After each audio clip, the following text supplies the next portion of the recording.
Jemaat yang dikasihi dan mengasihi Tuhan Yesus Kristus, mari sebelum kita bersama-sama menghayati sabda Tuhan dalam perayaan iman di Minggu tanggal 12 Juli tahun 2020, kita memohon pertolongan Tuhan melalui karya Roh Kudus supaya memampukan kita mengerti dengan baik dan benar apa yang menjadi kehendak Tuhan untuk kehidupan kita.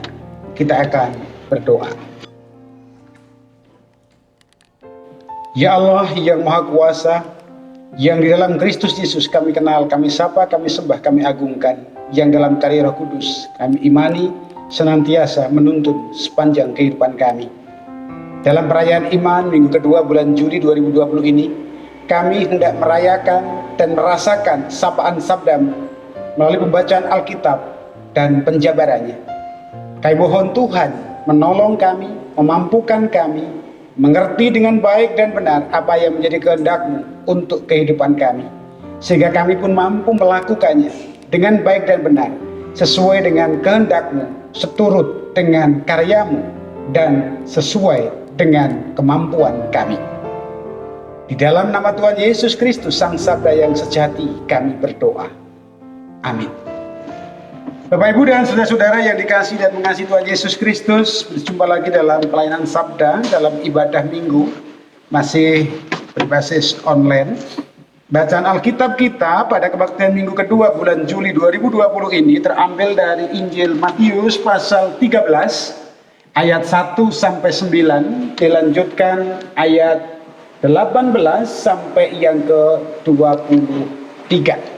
Matius pasal 13 ayat 1 sampai 9, dilanjutkan ayat 18 sampai 23, yang demikian berita Alkitab. Pada hari itu keluarlah Yesus dari rumah itu dan duduk di tepi danau. Maka datanglah orang banyak berbondong-bondong lalu mengerumuni dia, sehingga ia naik ke perahu dan duduk di situ, sedangkan orang banyak semuanya berdiri di pantai. Dan ia mengucapkan banyak hal dalam perumpamaan kepada mereka. Katanya, adalah seorang penabur keluar untuk menabur. Pada waktu ia menabur, sebagian benih itu jatuh di pinggir jalan, lalu datanglah burung dan memakannya sampai habis. Sebagian jatuh di tanah yang berbatu-batu dan tidak banyak tanahnya, lalu benih itu pun segera tumbuh karena tanahnya tipis. Tetapi sesudah matahari terbit, layulah ia dan menjadi kering karena tidak berakar. Sebagian lagi jatuh di tengah semak duri, lalu makin besarlah semak itu dan menghimpitnya sampai mati. Dan sebagian jatuh di tanah yang baik lalu berbuah, ada yang 100 kali lipat, ada yang 60 kali lipat, ada yang 30 kali lipat. Siapa bertelinga, hendaklah ia mendengar. Karena itu dengarkanlah arti perumpamaan penabur itu. Kepada setiap orang yang mendengar firman tentang kerajaan surga tetapi tidak mengertinya, datanglah si jahat dan merampas yang ditaburkan dalam hati orang itu. Itulah benih yang ditaburkan di pinggir jalan.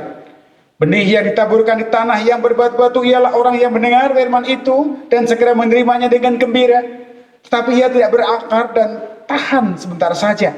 Apabila datang penindasan atau penganiayaan karena firman itu, orang itu pun segera murtad. Yang ditaburkan di tengah semak duri ialah orang yang mendengarkan firman itu, lalu kekhawatiran dunia ini dan tipu daya kekayaan menghimpit firman itu, sehingga tidak berbuah.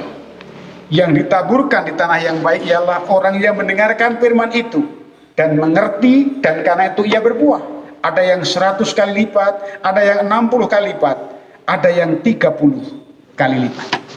Demikian pembacaan Alkitab. Yang berbahagia ialah setiap orang yang tidak hanya mendengar firman Tuhan, tetapi yang juga melakukan firman itu dalam kehidupan sehari-hari.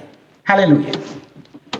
Bapak, Ibu, dan saudara-saudara jemaat yang dikasihi dan mengasihi Tuhan Yesus Kristus, jemaat dimanapun berada yang terjangkau oleh pelayanan Sabda GKJ Tuntang Timur, dan secara khusus jemaat GKJ Tuntang Timur yang saat ini sedang duduk manis bersama dengan keluarga dan juga orang-orang dekat untuk menghayati sabda Tuhan.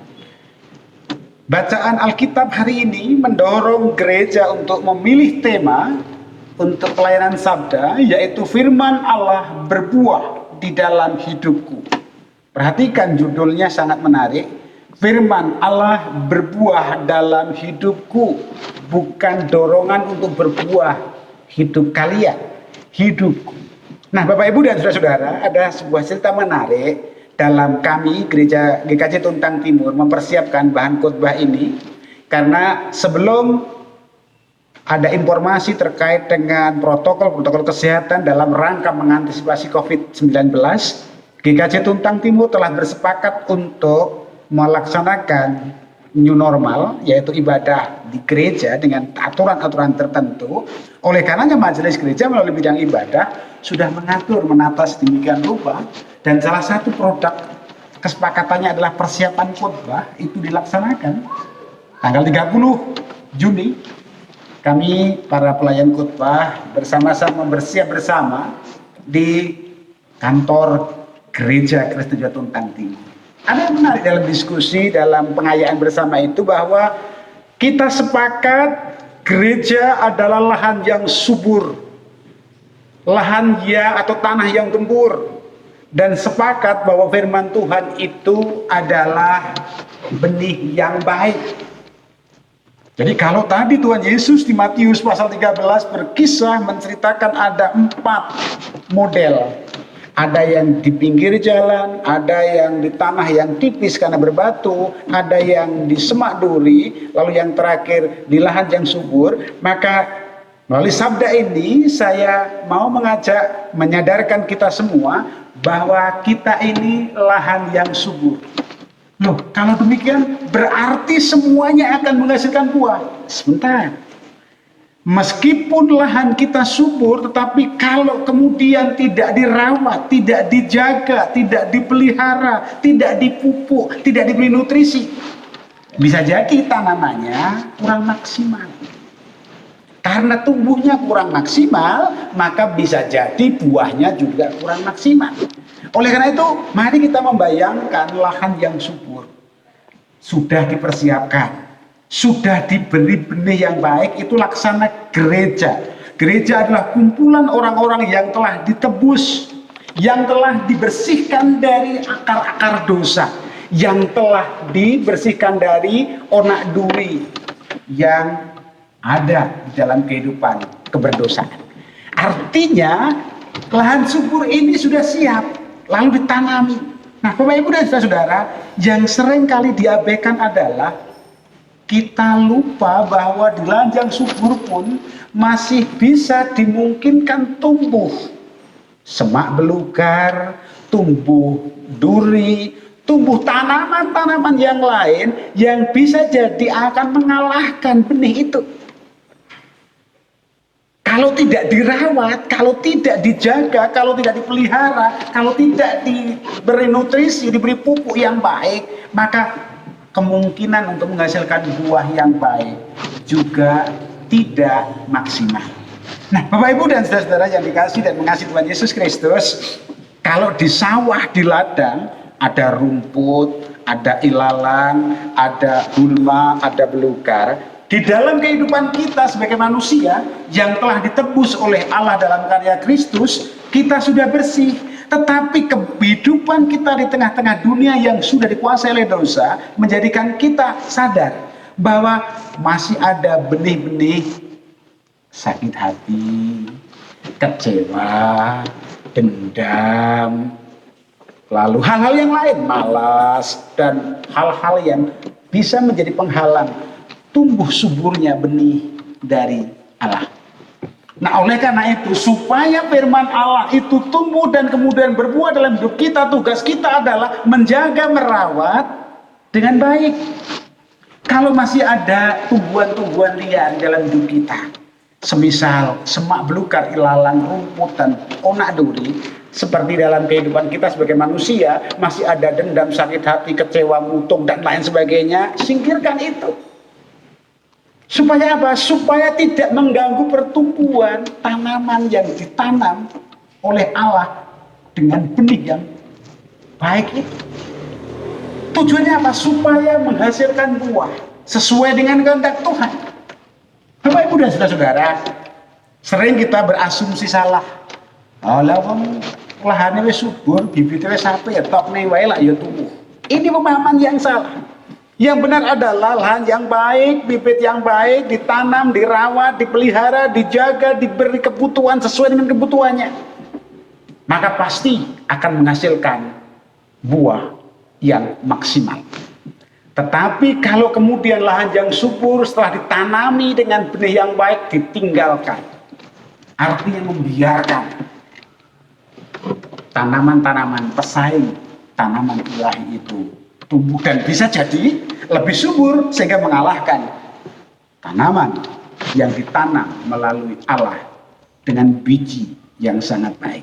Nah, Bapak Ibu dan saudara-saudara, sekali lagi sabda hari ini sepakat bahwa bibitnya baik, benihnya baik, lahannya baik, subur.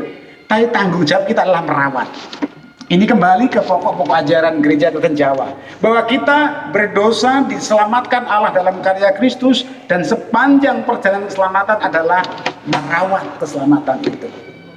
Maka mari sekarang kita merawat, mari kita masing-masing diri kita memeriksa diri, memeriksa kehidupan kita. Adakah ilalang dalam tubuh, dalam kehidupan kita? Apa ilalang itu? Ya sesuatu yang tidak baik.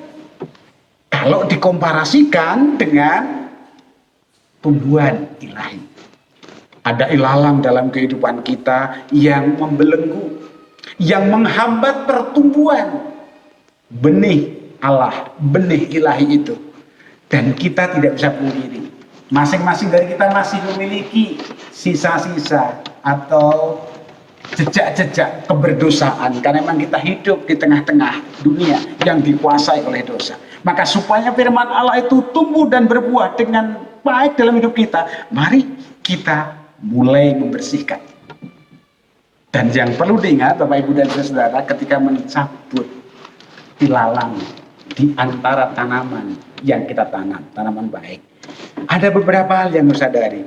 Perlu waktu, tenaga, pikiran, biaya, dan resiko.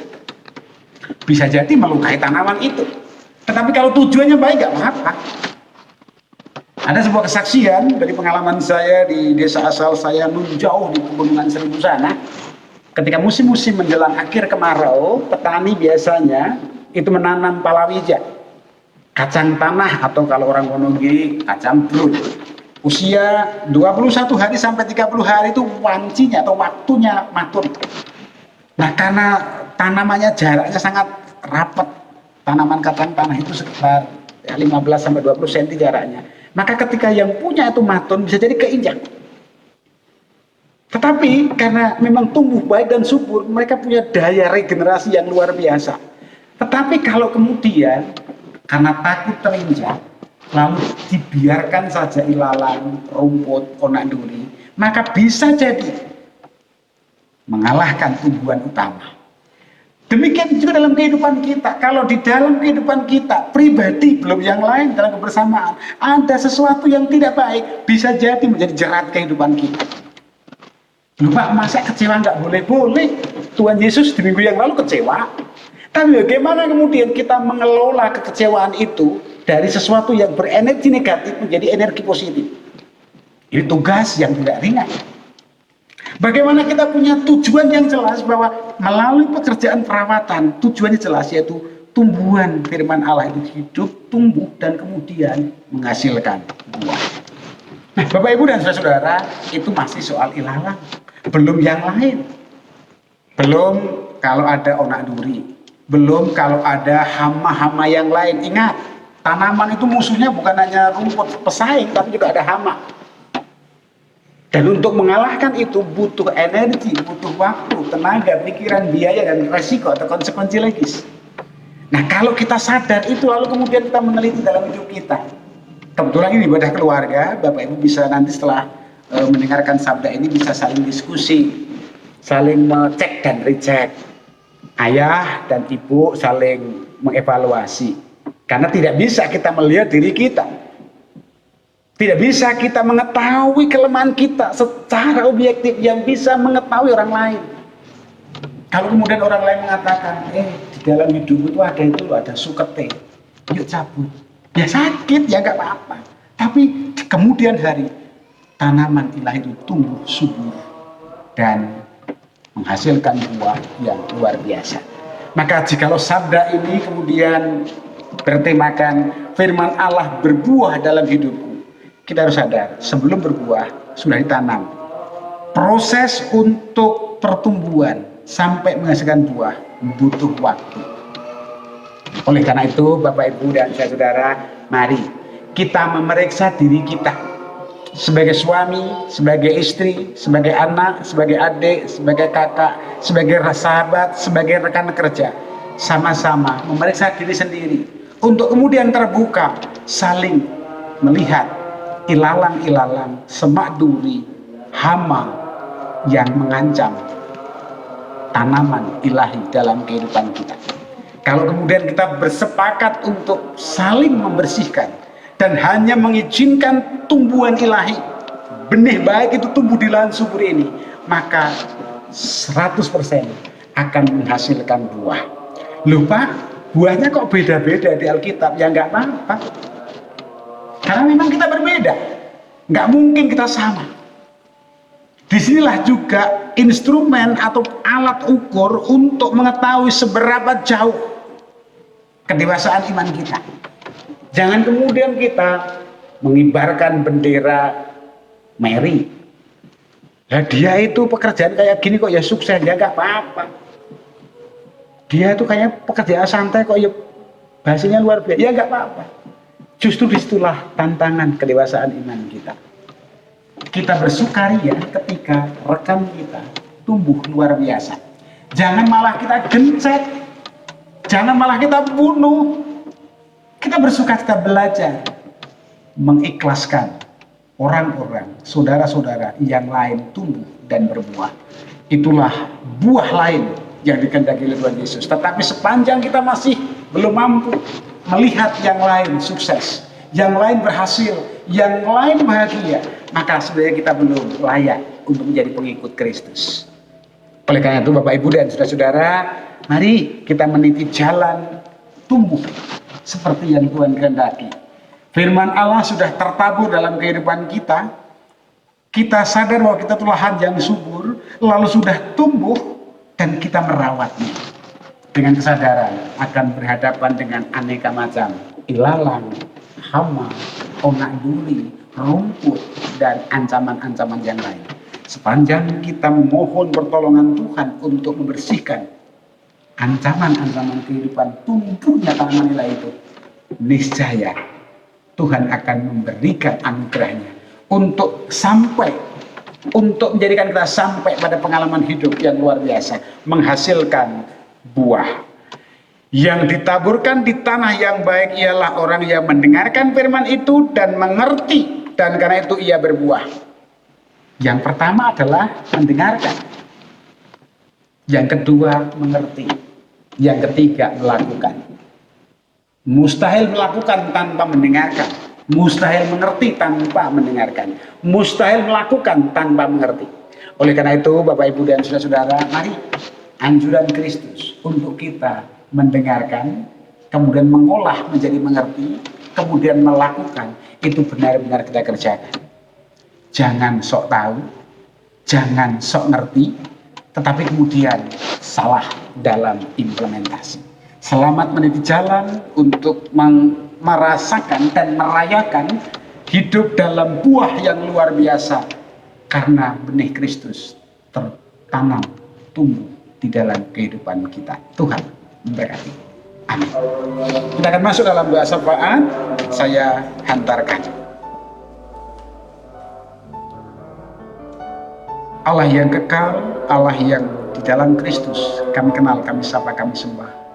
Terima kasih untuk sapaan-Mu yang menjadikan kami mengerti bahwa hidup kami ternyatalah adalah lahan subur, dan firman-Mu adalah benih yang baik.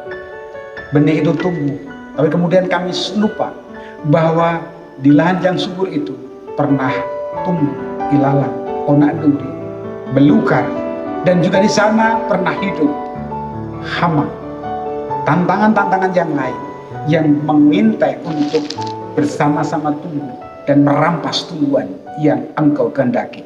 Oleh karena itu Tuhan, mampukan kami untuk memulihkan tekad, memperbaharui tekad untuk merawat tanaman yang Engkau taburkan di dalam kehidupan kami. Merawat, menjaga, memelihara, mencukupinya dengan nutrisi ilahi yang selalu Engkau hadirkan di tengah-tengah kehidupan, melalui persekutuan-persekutuan, melalui pekerjaan-pekerjaan gerejawi, melalui ibadah-ibadah gerejawi, sehingga nutrisi kehidupan tumbuhan ilahi yang ada dalam kehidupan kami tercukupi untuk kemudian menghasilkan buah sesuai dengan kehendak-Mu. Kami berdoa untuk gereja campur tanganlah di segala zaman dan abad, terkhusus untuk GKJ Puntang Timur dalam ciri juang untuk merawat keselamatan, untuk mewartakan kabar sukacita. Ada banyak persoalan, ada banyak tantangan, ada banyak belukar, ada banyak onak duri yang dengannya kami harus membersihkan itu. Ajari kami untuk siap terluka ketika kami harus membersihkan onak duri dalam kehidupan kami, dalam kehidupan gereja kami, sehingga yang tumbuh hanyalah tanaman ilahi kehendak-Mu.